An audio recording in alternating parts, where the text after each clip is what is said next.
Ladies and gentlemen, today we are in Rapid City, South Dakota, and we are in the home of Deb Watson. And on the couch, for those of you who are listening right now and not looking at the video, on the couch is Deb and her sister, Jocelyn Haskell. Okay, so what is really interesting about this sister team is that they share a passion even though they go about it very differently. So, you know what, Deb, let's start with you. What is your passion? My passion is helping kids. I started out in Rapid City here at Girls Incorporated, which is an organization that helps girls. We help them educationally, recreationally, socially, medically, whatever girls need to level the playing field. I've been involved in that. Okay. And I've been on their board for 30 years, and I guess that's probably, you know, I do family law, so I really like to help kids and families, and that's what I do, is work with them to solve their problems and kind of build a bridge to a better place. Now, how long have you been a lawyer? 38 years. Wow, okay. And all of my adult life.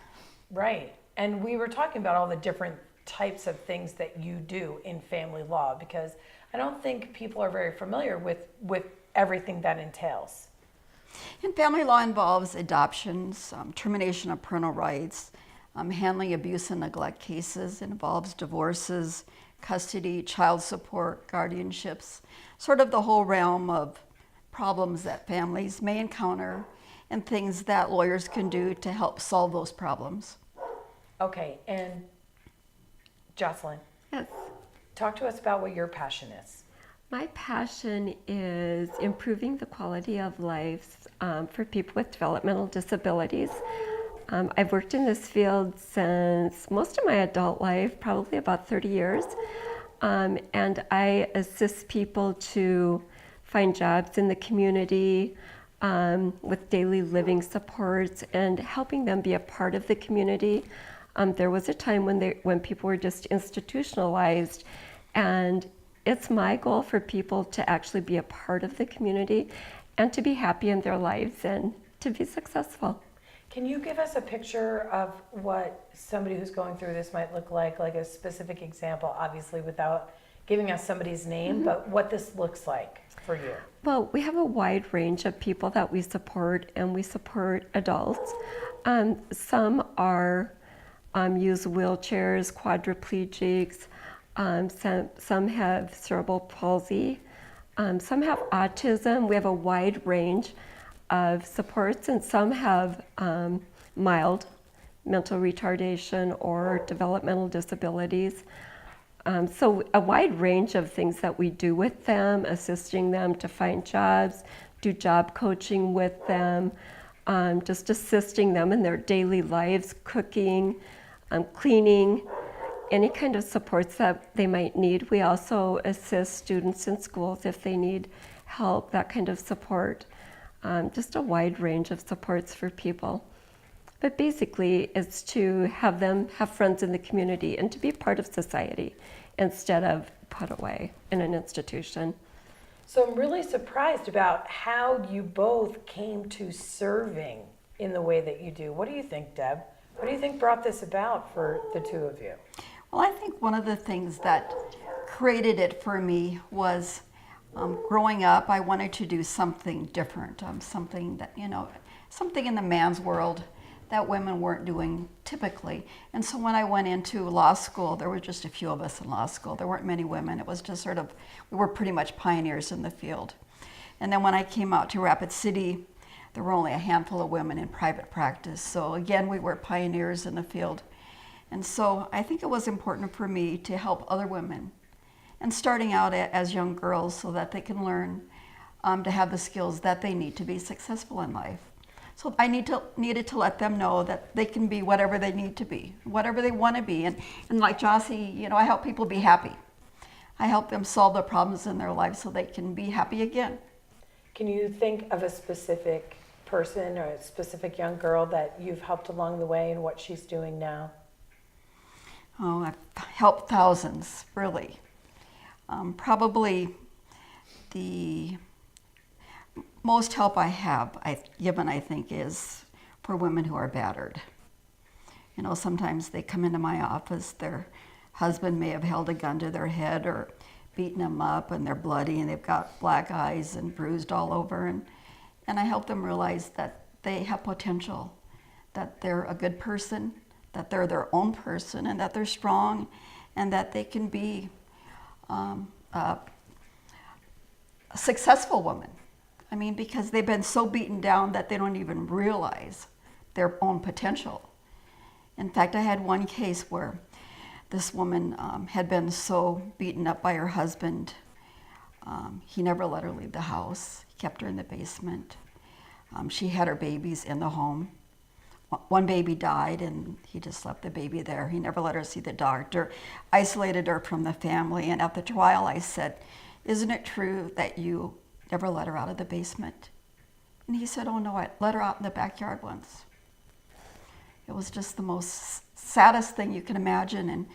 And he was mentally ill, but his mental illness had carried over to her, so she became mentally ill because his reality became her reality. And so they found out about the children in the home. The children, you know, he wouldn't let her get groceries and bottles and diapers. And so somebody found out about that, and Department of Social Services got involved, and the children got removed temporarily. And the judge assigned me to her because he thought she needed a strong role model. And when I first met her, she didn't show any emotion. I mean, she was just totally numb. And I was able to work with her and help her realize how important she was and what a good person she was, reconnected her with her family, got her children back, and of course he went to jail. But it was a really good experience, and now her children are grown and having children of their own, and so that was really nice to see. What kind of challenges do you have in this role? Like that you had to overcome in order to do this? You may have to overcome this every day in order to do this. I don't know. I think probably the hardest thing is it's so emotional. When people are going through divorce or custody, they come into the office and they're probably one of two things. They're either crying or angry.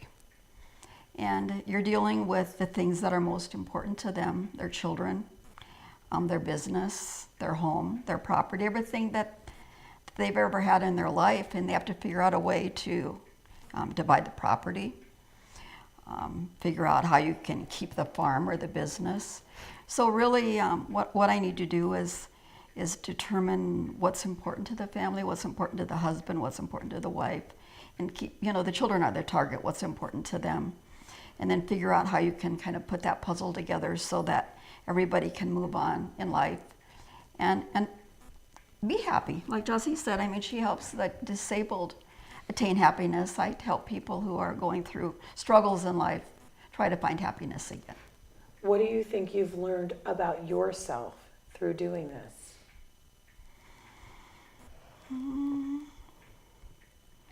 I guess I've learned how important it is to balance my work life with my home life, because it's really emotional at work. I mean, you go through 10 hours a day dealing with people's emotions, and then you have to put that aside and come home and live a normal life, because if you carried all of their problems home, I mean, you wouldn't have a life. And so I think I learned that. And I guess I also learned how blessed I was.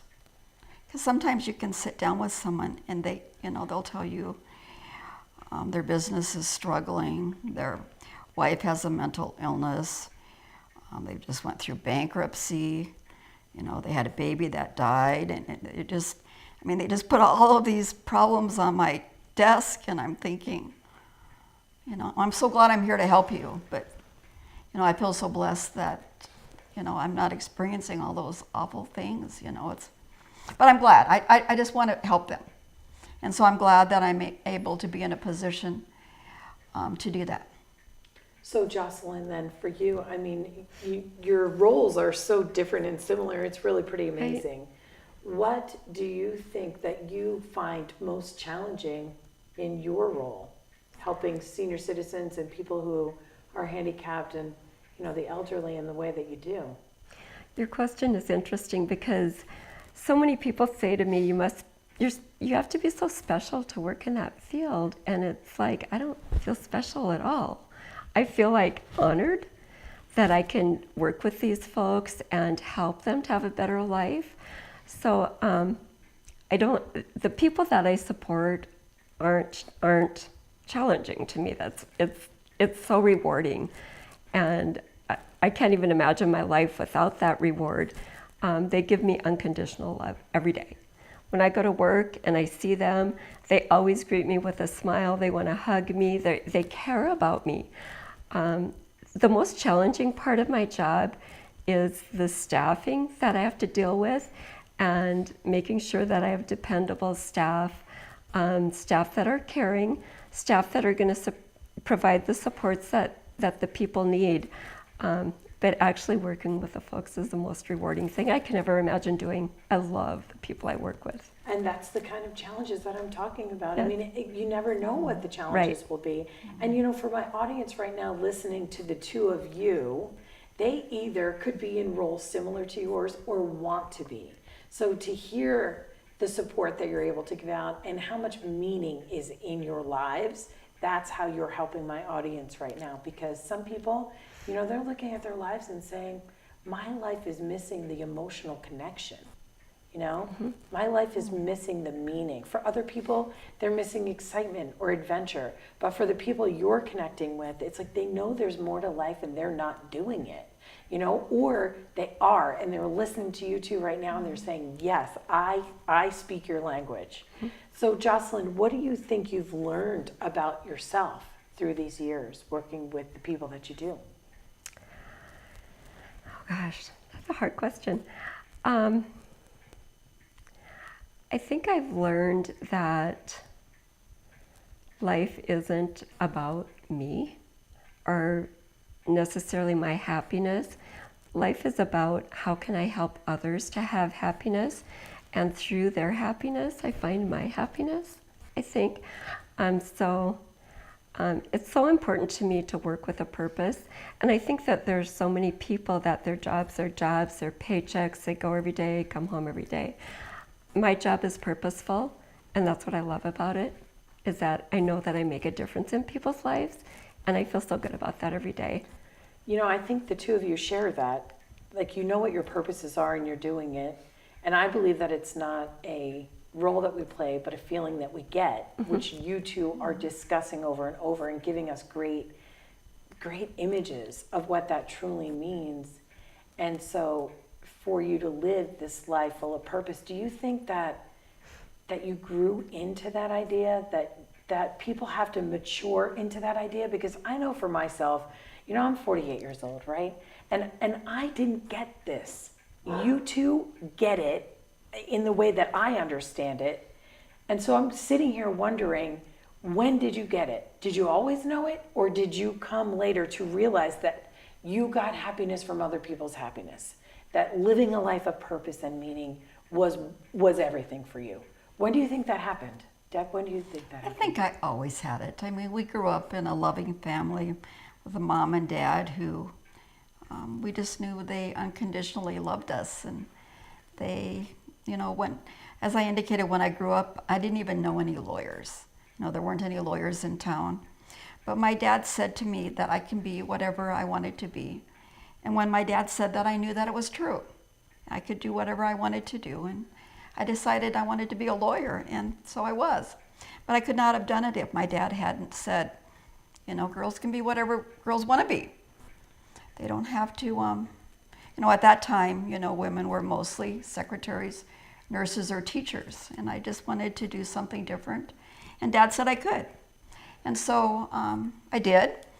And I started out, I went to the Supreme Court for a year and worked there, which is kind of traditional. You do an internship first. And then I came out here to Rapid City and started in a law firm for 10 years and then went out on my own and hung up my shingle. I didn't start out to do family law. It just kind of found me. I just had lots of people coming to me with their problems. And I found that I really enjoyed trying to solve them, trying to help them, you know, as I indicated, just kind of build a bridge to a happier life. And it was, you know, you feel honored that they come to you and share their most innermost.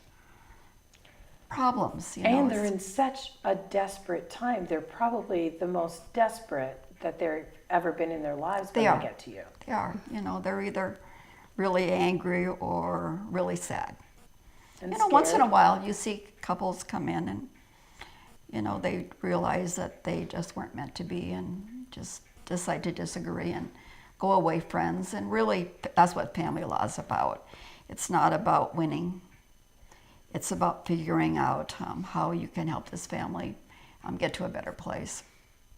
What about you, Jocelyn? Do you think you always knew this, or is it something you grew into?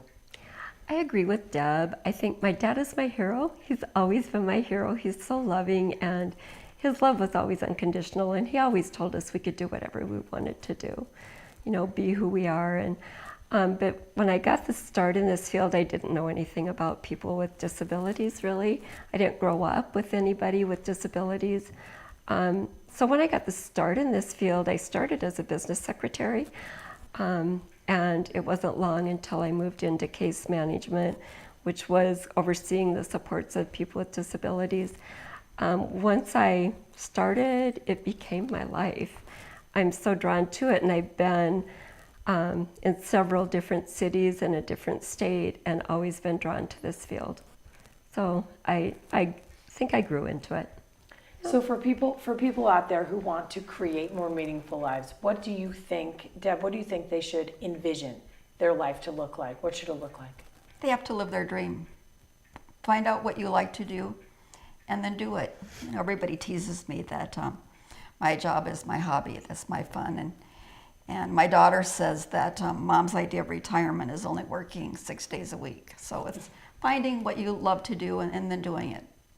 Do you agree with that, Jocelyn? 100%. Yes. Yep. So to explore it, what if people don't really know where they fit in just yet? How can they explore this for themselves? What do you think, Jocelyn? I think you just have to look for your passion. What are you passionate about? What is important to you? What kind of dreams do you have? And then follow that.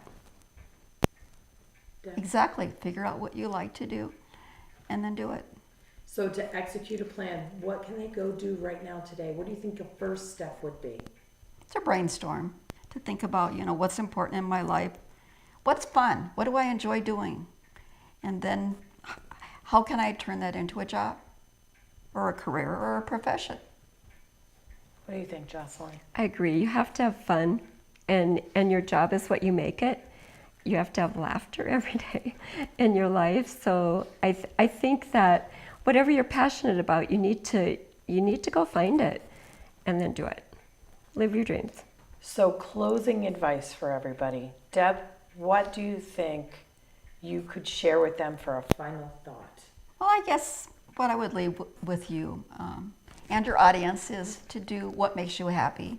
And I think one of the things that you can do is interact with friends and family, because they really are what bring you happiness.